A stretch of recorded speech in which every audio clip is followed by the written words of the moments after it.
Hi అండి. Welcome to Monica vlogs. ఈరోజు మనం చూడండి మెత్తగా బయట క్రిస్పీగా లోపల మెత్తగా అయ్యే మైసూర్ బజ్జీ అదేనండి బోండాలు చేసుకుందాం. ఓకే, నేను చెప్పే టిప్స్ తోటి ఫాలో అయితే మాత్రం కంపల్సరీ పర్ఫెక్ట్ వస్తాయండి బోండాలు. ఒకసారి ట్రై చేయండి. సో ఇక్కడ నేను ఒక గ్లాస్ ఇలా చిన్న గ్లాస్ మీడియం సైజ్ గ్లాస్ తీసుకున్నాను. నేను గ్లాసెస్ లాగా చెప్తున్నాను. నేను ఇక్కడ 4 గ్లాసెస్ మైదా పిండి తీసుకున్నానండి.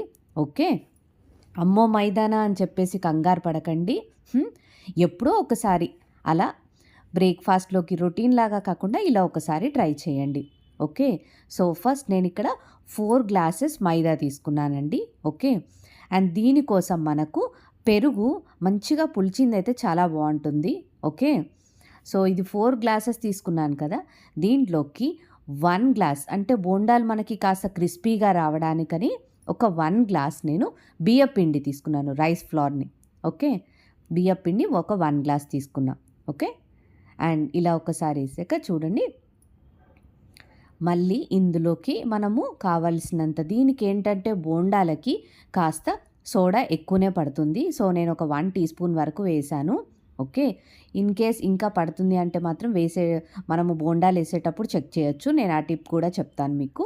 అలాగే కావలసినంత సాల్ట్, మీ టేస్ట్కి తగ్గట్టు సాల్ట్ వేసి ఒక్కసారి అలా మిక్స్ చేసేసేయండి. ఈ పిండి అంతటిని ఒక్కసారి మిక్స్ చేయండి. ఇలా ఒకసారి మిక్స్ చేశాక ఆల్రెడీ మనం 4 గ్లాసెస్ మైదా పిండికి 1 గ్లాస్ బియ్య పిండి వేసాం. ఇప్పుడు 3 గ్లాసెస్ పెరుగు వేద్దాం. ఓకేనా అండి? సో 3 గ్లాసెస్, ఒకవేళ మీకు పెరుగు కాస్త తక్కువ ఉంది అనుకుంటే మజ్జిగ కూడా కలిపేసేయచ్చు. ఓకే, నేనైతే ఇక్కడ ఆల్రెడీ నేను చేస్తా అని డిసైడ్ అయ్యాను కాబట్టి సో నేను ఆల్రెడీ పెరుగు కొంచెం ఎక్కువనే పెట్టుకున్నాను దగ్గర. ఓకే, సో ఇదే గ్లాస్ తోటి నేను 3 గ్లాసెస్ ఇలా పెరుగును వేస్తున్నాను. ఓకే, చూస్తున్నారు కదండి, ఇది 3 గ్లాసులు వేస్తున్నా. ఓకే, సో పిల్లలు మాత్రం చాలా ఇష్టంగా తింటారు. ఒకసారి ఇలా ట్రై చేయండి. ఓకేనా అండి? చాలా బాగా వస్తుంది, ఫ్లఫీగా వస్తాయి, చాలా బాగుంటాయి కూడా.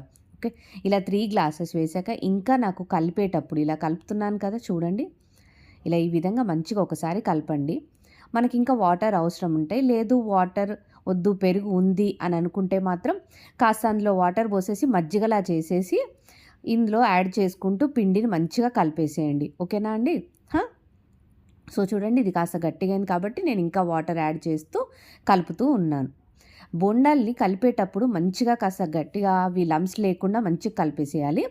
అలా కలిపాక ఈ బోండాలకి మెయిన్ బీటింగ్ అనేది ఇడ్లీలకు ఎలా అయితే మనం బాగా బీట్ చేస్తామో అలాగే బోండా పిండిని కూడా మంచిగా బీట్ చేసేయాలి. చూడండి, ఇక్కడ నేను చూపిస్తాను చూడండి బీటింగ్ ఎలా చేయాలి అని చెప్పేసి.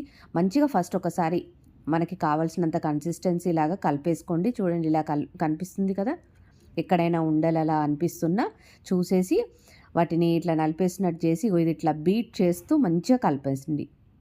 చూడండి, బోండా మంచిగా మనం ఎంత బాగా ఇలా బీట్ చేస్తూ ఉంటే మనకు అంత ఫ్లఫీగా వస్తుంది. అంటే ఎయిర్ బబుల్స్ లాగా అలా ఫామ్ అవుతాయి కాబట్టి మనకి చాలా బాగా వస్తాయి బోండాలు అనేటివి. ఓకేనా అండి? సో చూడండి,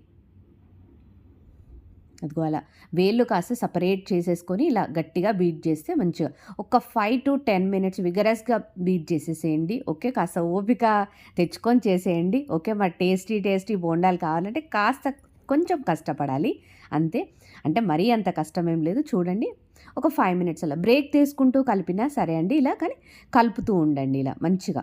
ఎంత బాగా బీట్ చేస్తే మనకు అంత మంచిగా వస్తాయి బోండాలు అనేటివి. ఓకే, సో ఇందులోనే అన్నీ పెట్టేసాం కాబట్టి సైడ్స్ అంతా కొంచెం క్లీన్ చేసేసుకోండి ఒకసారికి. ఇలా అంత సైడ్కి అంతా మొత్తం ఒకసారి క్లీన్ చేసేసేయండి. ఓకే, ఇది క్లీన్ చేసేసి ఇప్పుడు ఈ పిండిని ఒక అట్లీస్ట్ ఒక 1/2 అవర్ 1 అవర్ అన్న నానబెట్టండి. లేదు చలికాలం ఉంది అని అనిపిస్తే మాత్రం మీరు 4 అవర్స్ నానబెట్టినా సరిపోతుంది. ఓవర్ నైట్ అన్నా పర్లేదు. బాగా కొంతమందికి కొన్ని ప్రదేశాల్లో బాగా చల్లగుంటలే ఫారిన్లో, అలా అయితే నైట్ నానబెట్టేసినా సరిపోతుంది. చూడండి, మనం పులిసినాక ఎలా అయిపోయిందో, ఎయిర్ బబుల్స్ ఎలా ఫామ్ అయ్యో కనిపిస్తున్నాయి కదా. ఓకే, సో ఇలా ఫామ్ కావాలండి. ఓకే, మీకు వీలైతే నైట్ అయినా పెట్టుకోవచ్చు, లేదా మినిమం ఒక 1/2 hour to 4 hours. Okay, so ఆ తర్వాత ఇందులోకి నేను కడాయి తీసుకొని డీప్ ఫ్రైకి సరిపడేంత ఆయిల్ తీసుకున్నాను. కొంచెం పెద్ద కడాయి తీసుకున్నానండి. ఓకే, ఇక్కడ సో ఆయిల్ వేడయ్యాక ఇలా ఒక సైడ్ నుంచి తీయండి పిండిననేది. ఇలా వన్ సైడ్ నుంచి తీయండి. ఇలా తీసి స్లోగా ఆయిల్లోకి డ్రాప్ చేసేసేయండి. రౌండ్‌గా అందరికీ పర్ఫెక్ట్ బాల్ షేప్‌లో అన్నట్టు ఎవ్వరికీ రావు. అంటే చాలా ప్రాక్టీస్ అయితే మాత్రం వస్తాయి కంపల్సరీగా. కొంచెం ప్రాక్టీస్ చేస్తూ ఉంటే వస్తాయండి. ఓకే. సో స్లోగా అలా ఆయిల్లోకి డ్రాప్ చేసేసేయండి. అంతే. ఇవి గోల్డెన్ బ్రౌన్ వచ్చేంత వరకు మంచిగా మీడియం టు లో ఫ్లేమ్‌లో పెట్టేసేసి వీటిని గోల్డెన్ బ్రౌన్ వచ్చేంత వరకు ఫ్రై చేయండి. ఓకే. ఇన్ కేస్ ఈ ఫ్రై చేసేటప్పుడు ఒకవేళ ఫస్ట్ రౌండ్ మనం వేసినప్పుడు మీకేమన్నా బోండాలు గట్టిగా అనిపిస్తున్నాయి అని అనుకుంటే మాత్రం మీరు ఇంకా కొంచెం సోడా యాడ్ చేయాల్సి ఉంటుంది. ఓకే. అంటే సోడా తగ్గినట్టు అనమాట దానికి అర్థం.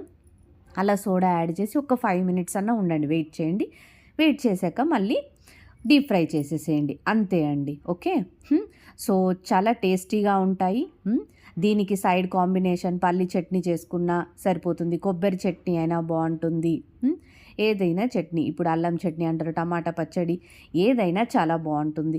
ఇన్‌స్టాంట్‌గా కూడా చేసుకోవచ్చు. ఇలా పిండి నానబెట్టాల్సిన పని కూడా లేదు. మన దగ్గర పెరుగు ఉంది, పిండి ఉంది అని అనుకుంటే సరిపోతుంది. ఏమి మిక్సీ పట్టాల్సిన పని ఏమీ లేదు. ఓకే. సో ఇలా ఒక్కసారి మీరు ట్రై చేయండి. తప్పకుండా పిల్లలకి, ఫ్యామిలీకి అందరికీ నచ్చుతుంది. ఓకే. ఈ టిప్స్ కనుక మీరు ఫాలో అవుతూ చేస్తే మాత్రం మీకు పర్ఫెక్ట్ బోండాలనేటివి వస్తాయండి. ఓకే.